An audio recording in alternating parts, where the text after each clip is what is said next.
Hello everyone, welcome to chemistry class. तो जैसा कि मैंने आपसे कहा था कि हम लोग इस संडे को कुछ इम्पोर्टेंट क्वेश्चंस डिस्कस करेंगे प्रीवियस ईयर के। तो वही मैं आज प्रॉमिस पूरा कर रहा हूँ, जिसको हमने नाम दिया है संडे सीरीज़। और इसी तरह की सीरीज़ जो हैं कंटिन्यूसली आपके सामने आती रहेंगी। और आप लोगों से जुड़ने के लिए मैंने शॉर्ट्स भी अपलोड करता रहता हूँ मैं डेली बेसिस पे।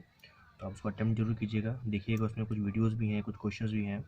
और बहुत लोग मैं देख रहा हूँ उसको अटेम्प्ट कर रहे हैं। People are doing really good, so it's very nice of you. और इस तरह से आप करते रहिए। तो चलिए, ज़्यादा टाइम वेस्ट नहीं करते हुए आज की हम क्लास को शुरू करते हैं। इसमें आज की क्लास के अंदर हम लोग कुछ ऐसे क्वेश्चन डिस्कस करेंगे जो कि बहुत ही ज़्यादा कॉन्सेप्चुअल क्वेश्चन है। अगर आपको कॉन्सेप्ट अच्छे से आते हैं तो आप उसको इजीली कंप्लीट कर लेंगे। और जहाँ भी मतलब आपको लैग करता है तो वहाँ पे मैं तो आपको बताऊंगा ही, ठीक है। चलिए शुरू करते हैं without wasting any time. So let's begin. तो आज का जो हमारा क्वेश्चन है that is which are the following is most reactive towards electrophilic reagent. ठीक है ना। अब देखिए, सबसे इंपॉर्टेंट चीज़ यहाँ पे एक शब्द आपके माइंड में क्लिक करना चाहिए, इलेक्ट्रोफिलिक, है ना। अब जैसे मैं आपको इस क्वेश्चन के अंदर बताता हूँ कि इलेक्ट्रोफाइल का मतलब क्या होता है। What is the meaning of electrophile. Electrophile, ठीक है ना। इलेक्ट्रोफाइल क्या होता है, ठीक है। तो ये आपने ज़रूर पढ़ा होगा अपने क्लासेस के अंदर, अपनी बुक्स के अंदर, कि इलेक्ट्रोफाइल का मतलब होता है electron loving species. Electron loving species. और इलेक्ट्रॉन लविंग क्यों होते हैं? क्योंकि इनके खुद के पास इलेक्ट्रॉन्स नहीं होते, तभी तो इलेक्ट्रॉन लविंग होते हैं, है ना।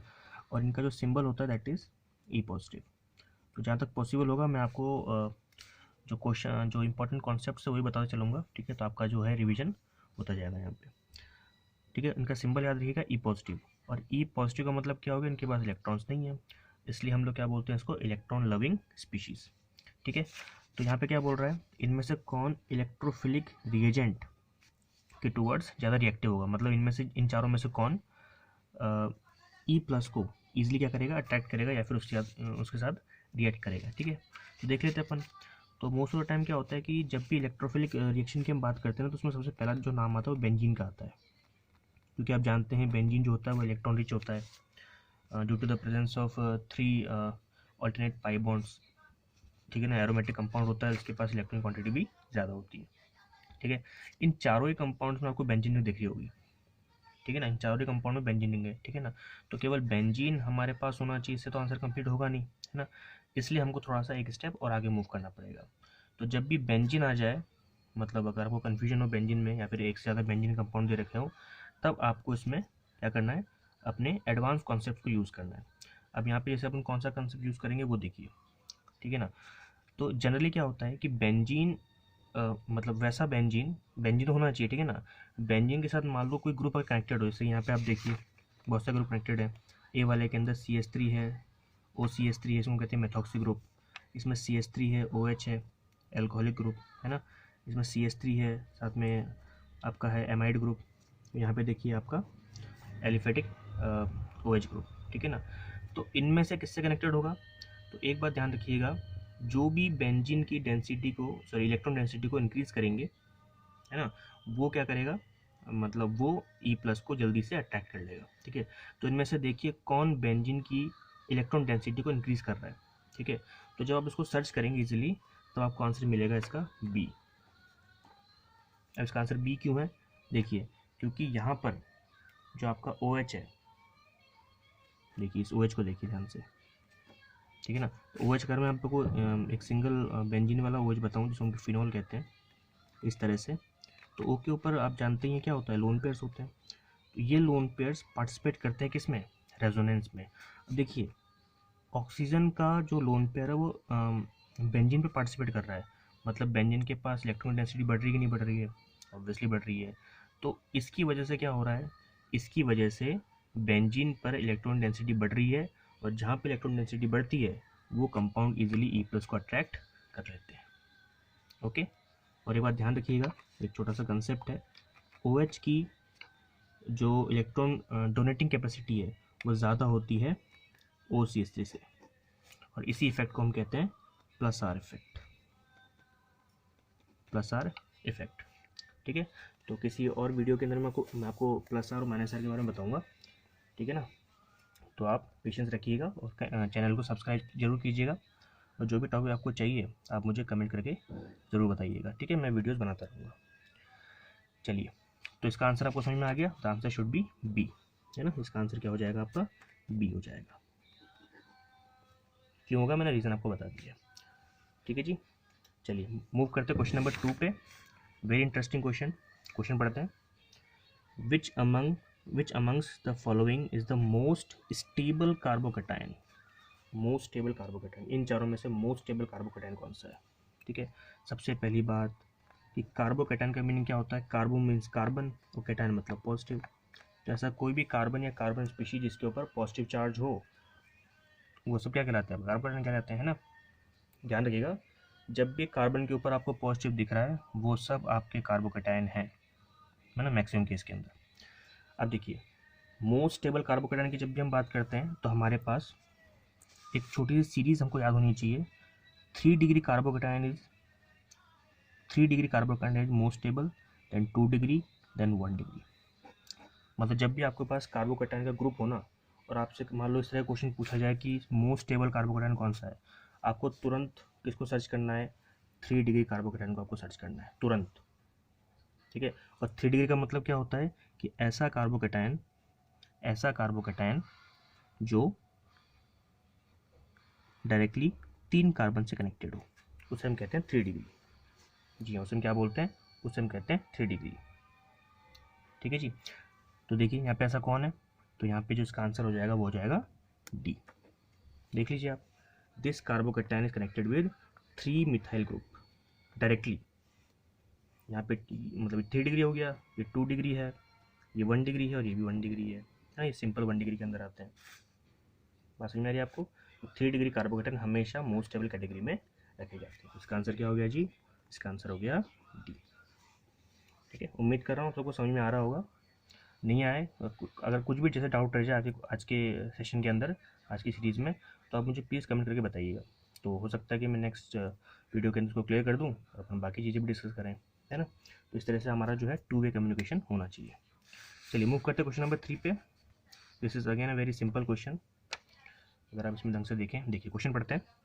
Which one is a nucleophilic substitution reaction among the following? तो न्यूक्लियोफिलिक सब्स्टिट्यूशन रिएक्शन की बात कर रहा है, यानी कि NSR की, शॉर्ट में कहते हैं NSR, यानी कि न्यूक्लियोफिलिक सब्स्टिट्यूशन रिएक्शन, ठीक है। अब न्यूक्लियोफिलिक सब्स्टिट्यूशन रिएक्शन की अगर हम बात करें तो ऑब्वियसली बात है, नाम से पता लग रहा होगा कि जो न्यूक्लियोफाइल होते हैं आपके, जिस तरह से इलेक्ट्रोफाइल था ना आपका ई पॉजिटिव, जो इलेक्ट्रॉन लविंग होते हैं, इस तरह से एक होता है आपका न्यूक्लियोफाइल, इसका सिंबल होता है Nu-। और ये हमेशा कैसे होते हैं? प्रोटॉन लवर होते हैं, प्रोटॉन लवर, या फिर जिसको हम कहते हैं पॉजिटिव लविंग स्पीशीज। क्योंकि इनके पास ऑब्वियस सी बात है, देखो साफ दिख रहा है नेगेटिव चार्ज है, तो ऑब्वियस सी बात है किसी पॉजिटिव वाले को अटैक करेंगे, है ना। तो न्यूक्लियोफाइल का सब्स्टिट्यूशन कर रहे हो आप, यानी कि आप क्या करो, रिप्लेसमेंट कर रहे हो। तो ये पूछ रहा है कि इनमें से कौन न्यूक्लियोफिलिक सब्स्टिट्यूशन रिएक्शन होगा इन चारों में से। तो रिएक्शन को ध्यान से देखिए। अब न्यूक्लियोफिलिक सब्स्टिट्यूशन रिएक्शन के अंदर आपको इन चारों में से कोई ऑप्शन आइडेंटिफाई करने के लिए आपको ये तो पता हो कि न्यूक्लियोफाइल कौन सा इनमें से, है ना, ठीक है जी।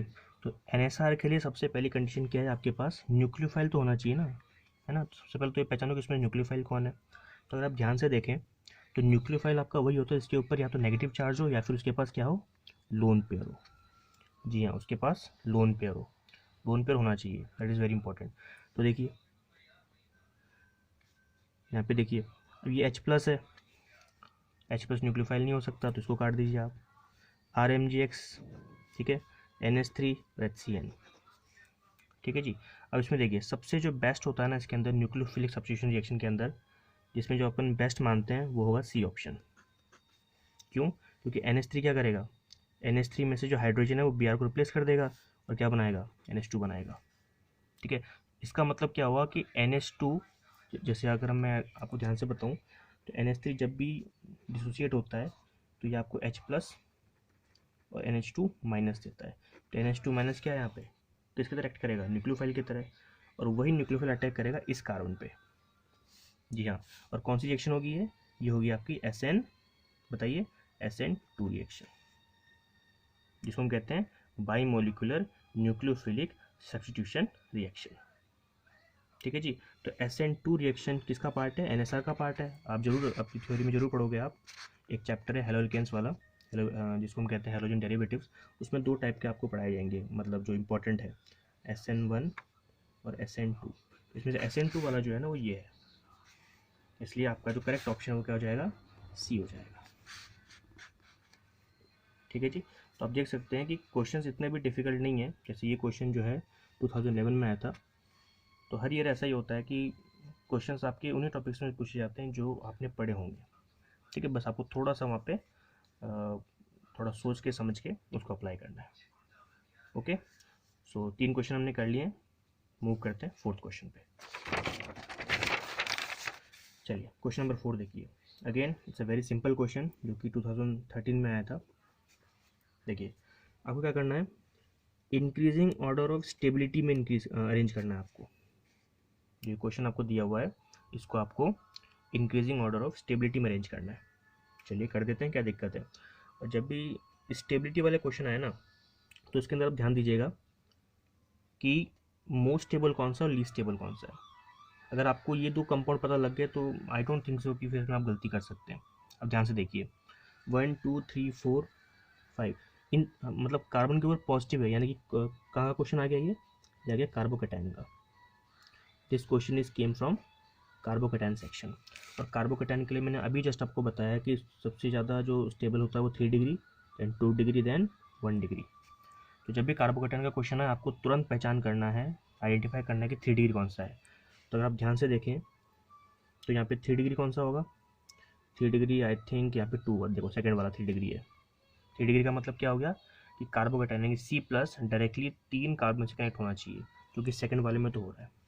इसलिए मोस्ट स्टेबल क्या होगा? सेकेंड वाला हो जाएगा, यानी कि 2 कहाँ पे आना चाहिए? लास्ट में आना चाहिए। ठीक है, चलिए ये 3 डिग्री हो गया, मैं इसको नोटिंग कर देता हूँ यहाँ पे 3 डिग्री।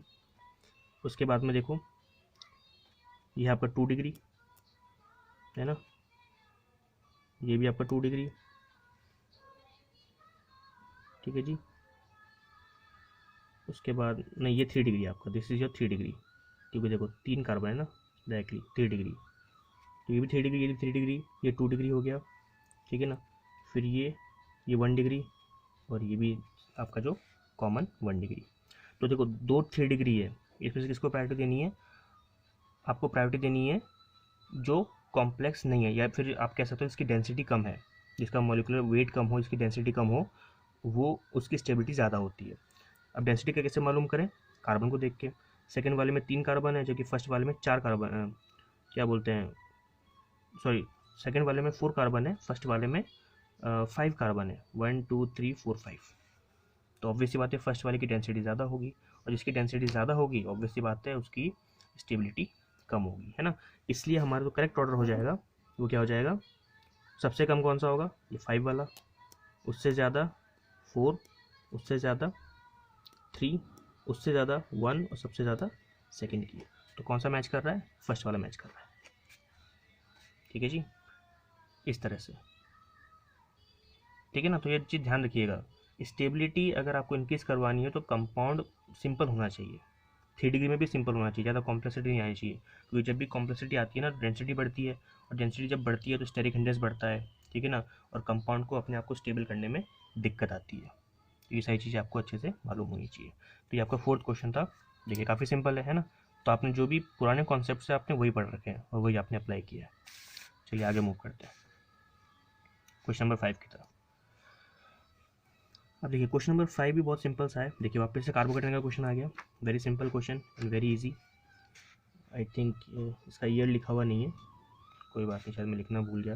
11 या 12 का क्वेश्चन है ये भी। चलिए इनमें से क्या पूछा, which of the following carbocation is expected to be most stable? सबसे ज़्यादा स्टेबल कार्बोकैटायन कौन सा है? वही सेम सवाल पूछ लिया। ठीक है, तो मोस्ट स्टेबल कार्बोकैटायन का पता लगाने के लिए हमको क्या करना पड़ेगा? वही 3 डिग्री 2 डिग्री 1 डिग्री, लेकिन वो यहाँ पे अप्लाई नहीं हो सकता। कारण बेंजीन रिंग, जो रिंग है आप देख रहे हो ये एक साइक्लिक रिंग है, और साइक्लिक रिंग की स्टेबिलिटी के लिए हमको कार्बोकैटायन का थोड़ा सा एडवांस कॉन्सेप्ट देखना पड़ता है। ठीक है, और अगर रिंग साइक्लिक है और उसमें कोई ग्रुप जैसे कनेक्टेड हो, जैसे कि NO2 वगैरह, कोई भी ग्रुप कनेक्टेड हो, तब हमको उसको रिलेट करके आंसर फाइंड आउट करना पड़ता है। ठीक है, देखिए एक चीज़ मैं आपको बताता हूँ इस क्वेश्चन को सॉल्व करने के लिए। सपोज करो आपके पास बेंजीन है ना, आपके बेंजीन है और बेंजीन मान लो NO2 से कनेक्टेड है ना। तो आपको इसकी स्टेबिलिटी बतानी है इस बेसिस पर, इसके बेसिस पे, ठीक है ना। अब देखिए NO2 कैसा होता है, NO2 क्या चीज़ है, तो NO2 आपका EWG है। Now what is the meaning of EWG? The meaning of EWG is electron withdrawing group, electron withdrawing group, ये होता है EWG का मतलब। यानी कि NO2 क्या करेगा, बेंजीन से इलेक्ट्रॉन को अपनी तरफ खींच लेगा, ठीक है ना, बेंजीन के इलेक्ट्रॉन्स को अपनी तरफ खींच लेगा, ठीक है जी। तो NO2 अगर आपका इलेक्ट्रॉन विड्रॉइंग ग्रुप अगर है और अगर वो बेंजीन से कनेक्टेड है, तब आपको इसमें एक बहुत ही इंपॉर्टेंट फैक्ट याद रखना पड़ेगा। वो ये है कि जब भी कोई भी इलेक्ट्रॉन विड्रॉइंग ग्रुप है ना, कोई भी आपका इलेक्ट्रॉन विड्रॉइंग ग्रुप किसी एरोमेटिक रिंग जैसे कि बेंजीन से कनेक्टेड होता है, तब जो भी आपका इनकमिंग ग्रुप आएगा, कौन सा, वो जनरली ऑब्वियसली होता है इलेक्ट्रोफाइल होगा, है ना। तो कोई भी इलेक्ट्रोफाइल अगर आता है तो वो ना तो ऑर्थो पे और ना ही पैरा पे अटैक करता है, वो हमेशा मेटा पोजीशन पर ही अटैक करता है ऑलवेज। और क्या देता है आपको, आपको हमेशा क्या मिलता है, मेटा प्रोडक्ट, मेटा प्रोडक्ट। ये खासियत होती है इलेक्ट्रॉन विड्रॉइंग ग्रुप की। इलेक्ट्रॉन विड्रॉइंग ग्रुप बेंजीन से या फिर एरोमेटिक रिंग से क्या करते हैं, इलेक्ट्रॉन को विड्रॉ करते हैं, और इलेक्ट्रॉन को विड्रॉ करने की वजह से ऑर्थो और पैरा जो पोजीशन से वो ब्लॉक हो जाती है। और इसी ब्लॉकेज की वजह से क्या होता है, जो इनकमिंग ग्रुप है जैसे कि इलेक्ट्रोफाइल्स, वो हमेशा मेटा पे अटैक करते हैं, ठीक है। तो इसका आंसर देने के लिए, अब मेटा पे अटैक कर दो तो ऑब्वियस सी बात है कि मेटा कंपाउंड में मोस्ट स्टेबल होंगे, है ना। और यहाँ पे पूछा भी क्या है, मोस्ट स्टेबल पूछा है, तो आपको तुरंत इन चारों में से वो ऑप्शन ढूंढना है जो कि मेटा पोजिशन को एग्जिबिट कर रहा है, और वो ऑप्शन कौन सा है, वो है सी। देखिए, तो ये पैरा हो गया, है ना, ये पैरा है तो ये कट जाएगा, ये भी पैरा है ये कट जाएगा, ये ऑर्थो है ये कट जाएगा, और ये मेटा है तो ये सी हो जाएगा। So your correct answer should be C. Okay everybody, I hope मैं जो आपको चीज़ें एक्सप्लेन कर रहा हूँ आपको समझ में आ रही होंगी। बहुत ही सिंपल वे में जा रहा हूँ मैं, है ना। बस जहाँ भी आप लैग कर रहे हैं तुरंत आप क्या कीजिए, उस टॉपिक को रिवाइज कर लीजिए, है ना, हाथों हाथ ही। तो आपका क्या होगा, वो चीज़, वो कॉन्सेप्ट वापस से रिफ्रेश हो जाएगा और आपको चीज़ें कलेक्ट करने में आसानी रहेगी। ठीक है जी, चलिए मूव करते हैं क्वेश्चन नंबर 6 पे। ये क्वेश्चन नंबर 5 पूरा हो गया, हम मूविंग टू क्वेश्चन नंबर 6। चलिए क्वेश्चन नंबर 6 की हम बात करते हैं। क्वेश्चन नंबर 6 भी बहुत ही ज़्यादा इंटरेस्टिंग है, 2015 के अंदर आया था question. We are discussing the previous year question only right now. मैं कुछ और नए क्वेश्चन अपनी तरफ से बना के आपको दूंगा, लेकिन पहले अपन प्रीवियस ईयर देख लेते हैं कि किस तरह के क्वेश्चन आते हैं। तो मैं उसी फॉर्मेट में वो क्वेश्चन प्रोवाइड करने की कोशिश करूँगा, ठीक है। चलिए क्वेश्चन ये है, आपको ये 3 कंपाउंड दे रखे हैं 1, 2 एंड 3, और क्या पूछा है कि हाइपर कॉन्जुगेशन किस में होगा, इन तीनों में से किस में हाइपर कॉन्जुगेशन होगा, केवल थर्ड में होगा, फर्स्ट सेकंड में होगा, केवल फर्स्ट में होगा, या फिर केवल सेकंड में होगा। तो ये क्वेश्चन आपसे पूछा गया है, ठीक है जी। अब देखिए, जब भी हाइपर कॉन्जुगेशन आपके सामने आए ना, तो अब याद रखिए कि हाइपर कॉन्जुगेशन हम लोग तीनों का निकाल सकते हैं। तीनों का मतलब कार्बोकैटायन का, कार्ब एनायन का नेगेटिव चार्ज यानी कि एनायन, और कार्बन फ्री रेडिकल का। अगर किसी कार्बन के ऊपर या किसी स्पीशीज़ के ऊपर केवल एक इलेक्ट्रॉन होता है ना डॉट के फॉर्म में, उसे हम कहते हैं फ्री रेडिकल, है ना। तो इन तीनों का हम लोग ईजिली क्या निकाल सकते हैं, हाइपर कॉन्जुगेशन। और हाइपर कॉन्जुगेशन का एक और नाम क्या है, another name of hyper conjugation is, that is baker Nathan effect, है ना। तो ये भी आप अच्छे से ध्यान रखिएगा, ठीक है। और जब भी अपन बेकर नाथन इफेक्ट की बात करते हैं, फिर हाइपर कॉन्जुगेशन की बात करते हैं, तो कंप्लीटली जो हमारी थिंकिंग है वो जानी चाहिए कार्बन से कनेक्टेड स्पीशीज़ से। जैसे मान लो हम फ्री रेडिकल की बात कर रहे हैं, तो कोई ना कोई कार्बन कनेक्टेड होगा इससे, तो जितने कार्बन कनेक्टेड होंगे ऑब्वियस ये बात है, हम लोग क्या करते हैं, उस कार्बन को काउंट करते हैं। तो जितने कार्बन उस कार्बन फ्री रेडिकल से कनेक्टेड हैं, जैसे कि हम अभी किसकी बात कर रहे हैं, फ्री रेडिकल्स की। तो we are discussing here the free radicals, तो हमको फ्री रेडिकल के रिस्पेक्ट में ही बात करनी है ना। तो जब भी इस तरह का क्वेश्चन आए तो आपको तुरंत ये देखना है कि उस फ्री रेडिकल से कितने और कार्बन कनेक्टेड हैं, है ना। और मैं कार्बन की बात क्यों कर रहा हूँ, क्योंकि कार्बन से क्या कनेक्टेड होते हैं, हाइड्रोजन्स, ठीक है। तो जितने हाइड्रोजन्स ज़्यादा होंगे, जी हाँ, जितने हाइड्रोजन ज़्यादा होंगे उतना ही हाइपर कॉन्जुगेशन क्या होता है, स्टेबल होता है, मतलब उतना ही ज़्यादा वो कंपाउंड हाइपर कॉन्जुगेशन प्रपोज कर सकता है, ठीक है ना। और एक बात ध्यान रखिएगा कि फ्री रेडिकल कार्बन से कनेक्टेड जितने भी कार्बन है उसे हम क्या बोलते हैं, अल्फा कार्बन, जी हाँ। और अल्फा कार्बन से कनेक्टेड सारे के सारे हाइड्रोजन, जैसे जनरली 3 होते हैं, उन सबको भी क्या बोलते हैं, अल्फा हाइड्रोजन, है ना। और कहा जाता है कि हाइपर कॉन्जुगेशन स्ट्रक्चर्स या फिर अपन कहते हैं stability, hyperconjugation stability is directly proportional to number of alpha hydrogen. तो जितने number of alpha hydrogen increase हो जाएंगे उतने ही ज़्यादा हाइपर कॉन्जुगेशन आपको ज़्यादा मिलेगा और स्टेबल मिलेगा, स्टेबिलिटी ज़्यादा होगी। तो बस इन तीनों कंपाउंड में आपको वही फाइंड आउट करना है। तो देखिए इनमें से किस में हाइपर कॉन्जुगेशन ज़्यादा होगा। पीएच का मतलब ध्यान रखिएगा, जब भी हम पीएच लिखते हैं ना कहीं पे, अभी क्वेश्चन में अगर लिखा होता है, जैसे कि इस क्वेश्चन में भी लिखा हुआ था, मैंने मन से नहीं बनाया, लिखा हुआ था, ठीक है। पीएच का मतलब होता है बेंजीन, इसको हम कहते हैं फिनाइल ग्रुप। इसका जो कंप्लीट, ये तो शॉर्ट फॉर्म हो गया है ना, कंप्लीट फॉर्म होता है फिनाइल ग्रुप। तो फिनाइल का मतलब हो गया बेंजीन, ठीक है। अब याद रखिएगा बेंजीन के कार्बन, बेंजीन जिस ग्रुप से कनेक्टेड है ना उस ग्रुप पे हाइड्रोजन नहीं होता, इसलिए इस फ्री रेडिकल के पास एक भी हाइड्रोजन नहीं है, अल्फा हाइड्रोजन एक भी नहीं है। तो ये ऑप्शन तो वैसे कट गया, है ना। थर्ड की बात करें तो देखिए इस कार्बन की बात करें तो इस कार्बन की वैलेंसी कितनी है, 1 2 3, 1 2 3, ठीक है। और यहाँ पे क्या है 1, इसको देखो 1 2 3, तो यहाँ पे एक हाइड्रोजन है और यहाँ पे एक हाइड्रोजन है, 1 2 3, ठीक है ना। तो एक एक हाइड्रोजन हो गया, मतलब इस फ्री रेडिकल के रेस्पेक्ट में कितने अल्फा हाइड्रोजन अपने पास, केवल 2 अल्फा है, ठीक है ना, 2 यानी कि 2 अल्फा हाइड्रोजन है अपने पास थर्ड वाले के अंदर, ठीक है। बात करते हैं फर्स्ट वाले की। फर्स्ट वाले की देखो, अब ये तो बेंजीन है तो देगा ही नहीं, है ना, काट दो इसको। इसकी बात करते हैं तो यहाँ पे केवल एक हाइड्रोजन है, कार्बन की वैलेंसी 4 होती है, 3 तो कार्बन ने ले लिया तो बचा क्या, एक, वो भी हाइड्रोजन का, तो इसके पास केवल एक अल्फा हाइड्रोजन है।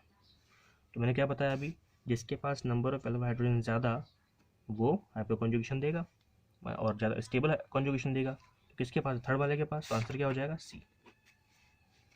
देखिए तो कहाँ के डॉट्स कहाँ जुड़ते हैं और कैसे आपका आंसर आता है, ये मैं आपको सिखाने की कोशिश कर रहा हूँ। और कई को तो आप में से कई को तो पता भी होगा, ठीक है, लेकिन कई बार क्या होता है एग्ज़ाम में अपन ऐसा नहीं कर पाते हैं, तो आपको इसी चीज़ की प्रैक्टिस करनी है, ठीक है। प्रीवियस हमने जो भी कॉन्सेप्ट सीखे हैं उनका आपको क्वेश्चन में किस तरह से यूज़ करना है। तो आपका आंसर क्या आ गया यहाँ पे, करेक्ट ऑप्शन शुड बी सी।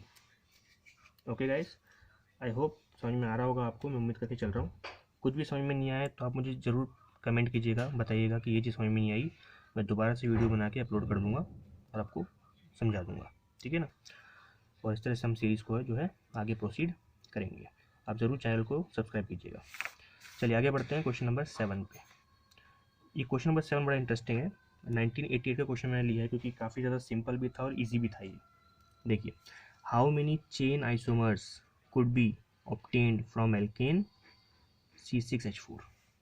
तो ऑब्वियस सी बात है, एक हिंट तो मिल गया हमको क्वेश्चन से कि एल्केन है ये, तो डबल बॉन्ड ट्रिपल बॉन्ड का तो झंझट ही खत्म हो गया हमारे इस क्वेश्चन के अंदर, ठीक है। यानी कि हमको एल्केन्स बनाने हैं, ठीक है जी। देखिए चेन आइसोमर्स, पहली बात तो आइसोमर्स का मीनिंग आपको पता होना चाहिए। What is the meaning of isomerism, that is, लिख रहा हूँ मैं शॉर्ट में, two compounds having same molecular formula but different what, properties, ठीक है। तो अगर दो कंपाउंड्स है, कंपाउंड दो ही होने चाहिए, फिर कंपेयर किससे करोगे, एक ही होगा, तो ये भी तो लॉजिक है ना। दो कंपाउंड होने चाहिए और दोनों का मॉलिक्यूलर फॉर्मूला कैसा होना चाहिए, सेम। मॉलिक्यूलर फॉर्मूला में दिक्कत नहीं आनी चाहिए, ये ध्यान रखिएगा, लेकिन प्रॉपर्टीज़ उनकी मैच नहीं करनी चाहिए, डिफरेंट होनी चाहिए। तो इस फिनोमेना को अपन क्या बोलते हैं, आइसोमेरिज्म, ठीक है। और अगर यही डिफरेंस, जो डिफरेंस है प्रॉपर्टी के साथ साथ अगर चेन में आता है, चेन मतलब मदर चेन, चेन मतलब होता है मदर चेन, अगर मदर चेन में अगर आता है तो उसे अपन क्या बोलते हैं, चेन आइसोमर, ठीक है। मैं आपको यही एग्जांपल देकर समझाता हूँ। जैसे हमारे पास C6H14 है, है ना। तो ये एल्केन है, तो एल्केन का मतलब क्या हो गया, 6 कार्बन अगर है तो हेक्सेन हो जाएगा, this will be your hexane, है ना, कोई डाउट ही नहीं है इसके अंदर तो, है ना। अब इसको ओपन करके देखते हैं, ओपन कीजिए इसको, मतलब इसको अपन बॉन्ड लाइन स्ट्रक्चर में ओपन करके देखते हैं। तो पहला स्ट्रक्चर हो जाएगा 1 2 3 4 5 6, देखिए पहला स्ट्रक्चर तो यही है, सिंपल चेन हो गई, है ना। दूसरा स्ट्रक्चर ब्रांचिंग कर दीजिए, 1 2 3 4 5 6। तो देखो पहले मदर चेन 6 कार्बन की है, देखो, ठीक है। इस बार मदर चेन केवल 5 कार्बन की है, देखो गिनो 1 2 3 4 5, या फिर 1 2 3 4 5। तो कोई ना कोई एक क्या हो जाएगा यहाँ पे, सब्स्टिट्यूएंट। तो बताओ दोनों आपके चेन आइसोमर्स है कि नहीं है, बिल्कुल है, क्योंकि मदर चेन में डिफरेंस आ गया, ठीक है जी। चलिए, तो दूसरा स्ट्रक्चर हो गया। तीसरा स्ट्रक्चर देखो, तीसरे में हो जाएगा ये थर्ड चेन आइसोमर, है ना। बात करते हैं फोर्थ की, कितने बनेंगे वही यहाँ पे ये पूछ रहा है आपसे। देखिए फोर्थ क्या हो जाएगा आपका,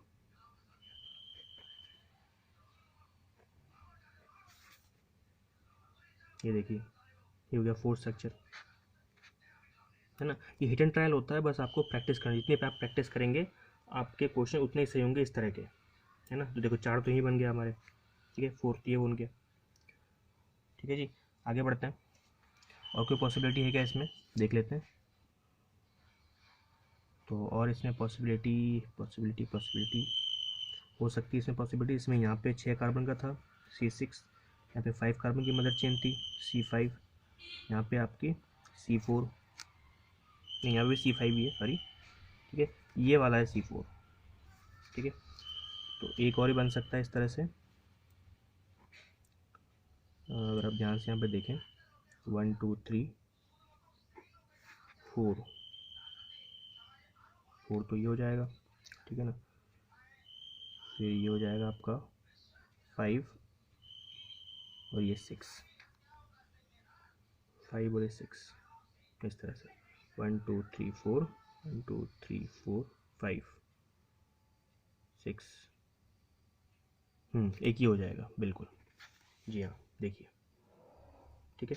ये पांचों स्ट्रक्चर्स जो हैं वो आपके चेन आइसोमर्स हैं। देखते हैं अब 6 पॉसिबल है कि नहीं इसमें। और हाँ, एक चीज़ ध्यान रखिएगा, कोई भी स्ट्रक्चर रिपीट नहीं होना चाहिए ना, कोई भी स्ट्रक्चर जो है रिपीट नहीं होना चाहिए। रिपीट अगर हो गया तो कोई भी एक काट दो, दिक्कत ये चीज़ की नहीं कि रिपीट होगा, अगर हो रहा है तो काट दो, क्योंकि रिपीट करने का मतलब नहीं, फिर क्वेश्चन गलत हो जाता है, ठीक है। तो 6 की यहाँ पे पॉसिबिलिटी मुझे नहीं लग रही है, आपको लगे तो मुझे बताना कमेंट करके, बाकी मुझे लग नहीं रही है, इसलिए इसका आंसर क्या हो जाएगा 5 बी। तो 7 का आंसर क्या आ गया जी, बी।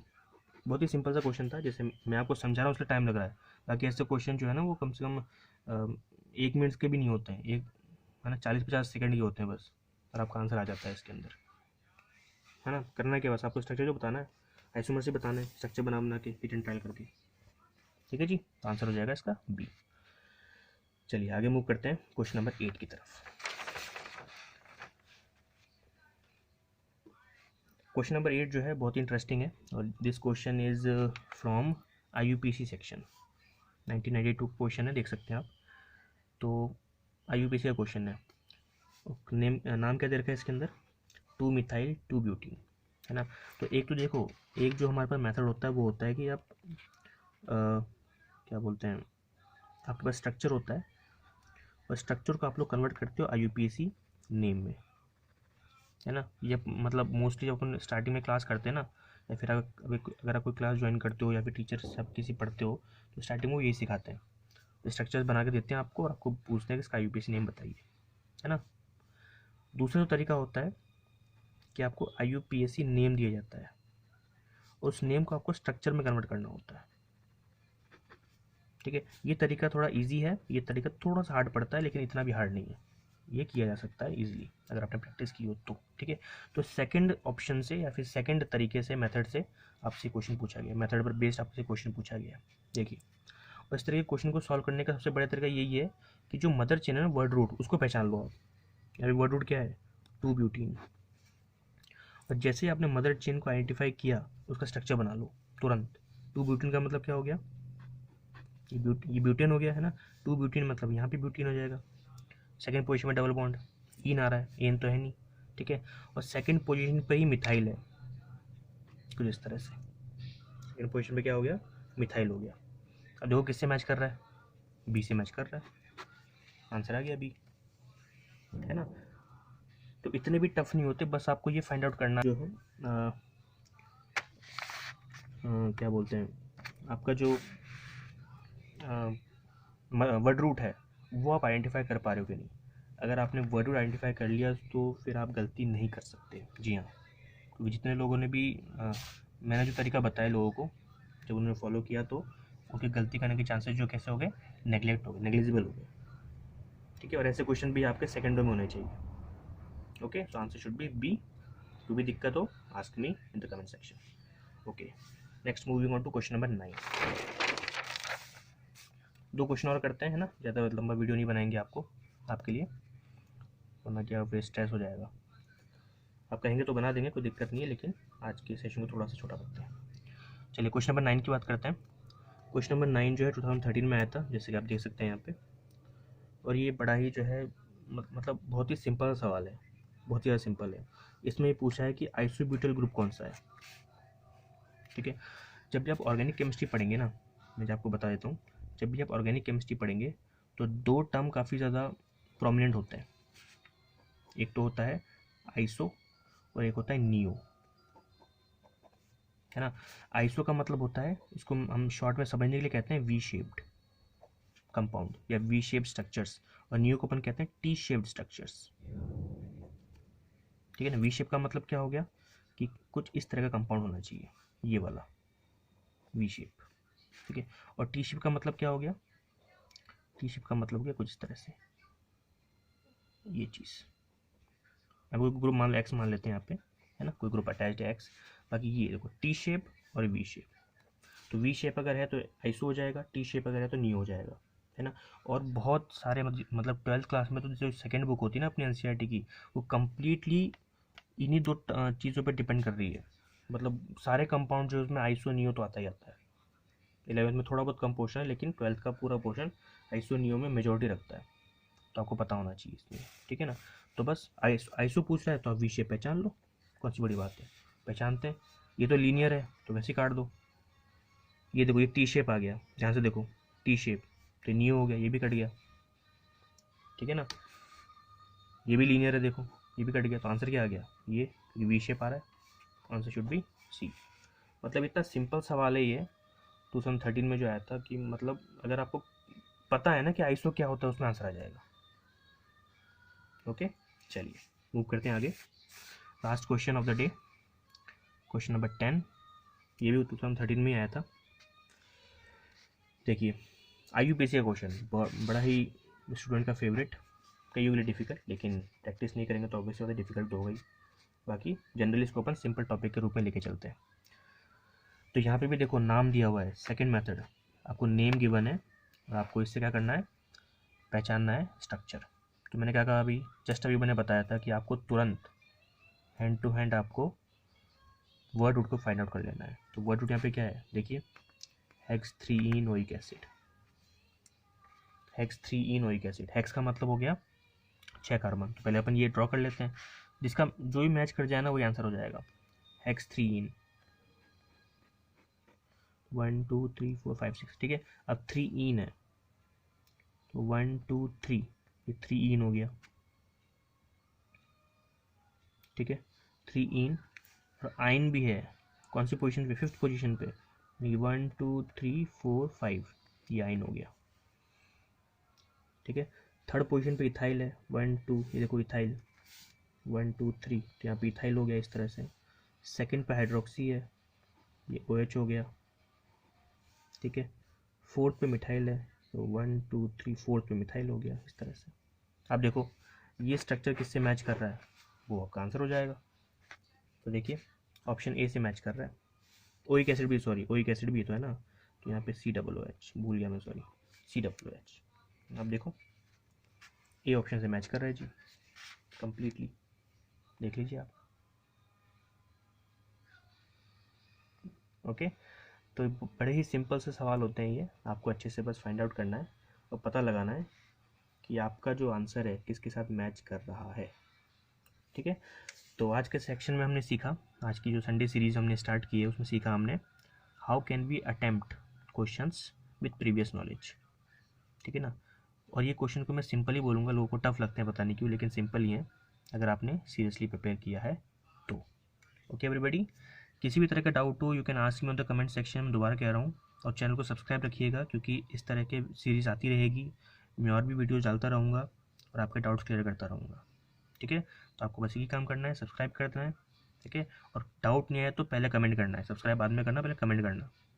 अगर कोई भी डाउट है तो मैं उसको आपको जवाब दूंगा। ओके, तो आज की क्लास को यहीं एंड करते हैं। Thank you so much everybody, have a good day, bye bye.